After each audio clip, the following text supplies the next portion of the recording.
बसपा प्रमुख मायावती की रैली में आधी आबादी की बड़ी भागीदारी। मुरादाबाद के रामलीला मैदान में बसपा प्रमुख मायावती अपने चिर परिचित अंदाज में मंच पर पहुंची थी। मंच पर आने के बाद उन्होंने हाथ हिलाकर अभिवादन स्वीकार किया तो जय भीम और जय बसपा के नारे लगने लगे। नीला झंडा, हाथी का निशान के नारे लगने शुरू हो गए। समर्थकों के चेहरे से उत्साह की झलकें साफ दिखाई दे रही है। मंच से पूर्व पश्चिम उत्तर प्रदेश एवं उत्तराखंड प्रभारी शमसुद्दीन ने कहा कि बहुजन समाजवादी पार्टी ही सार्वजनिक हितों के लिए कार्य करती है। मुरादाबाद लोकसभा 6 उम्मीदवार इरफान सैफी ने कहा कि अब तक ऐसा दौर कभी नहीं आया। दलितों के ऊपर अत्याचार शोषण भाजपा कर रही है। मुस्लिम समाज के साथ भी सौतेला व्यवहार हो रहा है, हालांकि हम सभी ने खुद ही बनाया है। मुरादाबाद लोकसभा चुनाव के उम्मीदवार इरफान सैफी ने कहा कि दलित मुस्लिम का साथ छोड़ने ये हालत देखने को मिले। जब समाजवादी चिल्लाए तब भाजपा आई है। भाजपा को हटाने के लिए दलित भाइयों को सीने से लगा लो। संभल लोकसभा उम्मीदवार शौकत अली ने कहा कि हमें खोकर चुनाव में लड़ना है, तभी हम सांप्रदायिक ताकतों को तभी जाता पाएंगे जब बसपा सुप्रीम के हाथों को मजबूत करेंगे। व्यवस्थाएं। मुरादाबाद मुख्य सेक्टर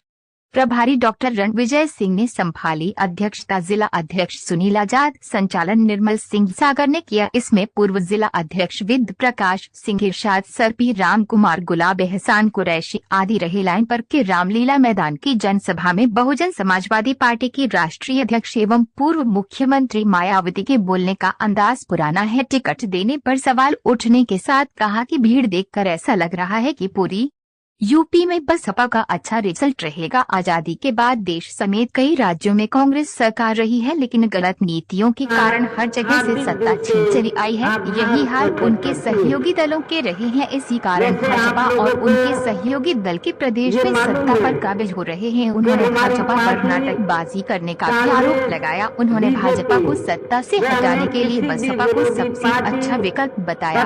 गठबंधन आदि के साथ मिलकर नहीं, बल्कि अकेले ही अपनी पार्टी के बलबूते पर पूरी तैयारी व दमदारी के साथ ये चुनाव लड़े। इसके साथ ही हमने टिकट बंटवारे के मामले में सब समाज के लोगों को उचित भागीदारी भी दी है, जिनको जिताने के लिए पार्टी के लोग पूरे जी जान से लगे।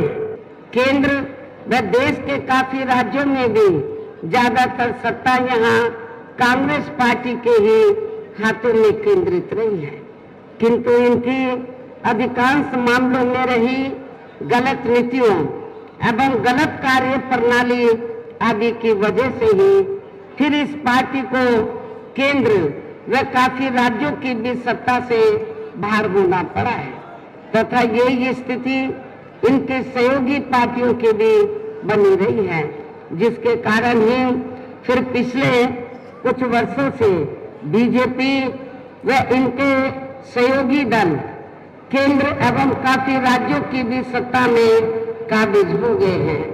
लेकिन इनकी भी Bharatiya Janata party and company के लोगों की भी ज्यादातर रही जातिवादी, पूंजीवादी, संकीर्ण, सांप्रदायिक व द्वेषपूर्ण नीतियों एवं कार्य प्रणाली आदि से तथा इनकी कथनी व करनी में भी काफी अंतर होने की वजह से अब ऐसा लगता है कि इस बार ये पार्टी भी बशर्ते यदि ये चुनाव इस बार फ्री एंड फेयर होता है तथा आम चर्चा के मुताबिक वोटिंग मशीनों में भी कोई गड़बड़ी आदि नहीं की जाती है, और वैसे भी इस बार चुनाव में इनकी कोई भी पुरानी एवं नई चल रही नाटकबाजी, जुमलेबाजी व गारंटी आदि काम में आने वाली नहीं है। ऐसी स्थिति में अब ये विरोधी पार्टियां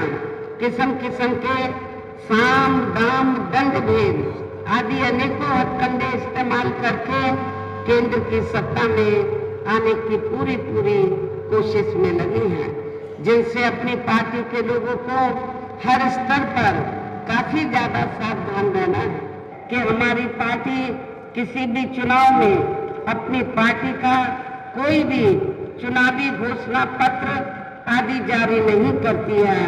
वैसे भी हमारी पार्टी किसी भी मामले में कहने में बहुत कम बल्कि कार्य करके दिखाने में ही ज्यादा विश्वास रखती है।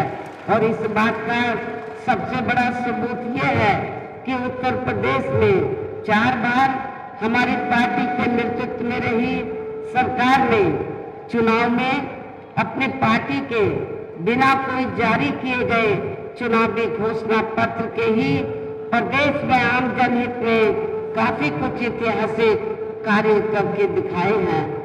आपके मुरादाबाद लोकसभा की सीट से मोहम्मद इरफान सैफी, रामपुर लोकसभा की सीट से श्री जिशान खान, नैनीताल उधम सिंह नगर लोकसभा की सीट से श्री अतर अली माहीगीर, इन तीनों लोगों को चुनाव के मैदान में उतारा है, जो यहाँ आपके सामने मंच पर भी मौजूद हैं।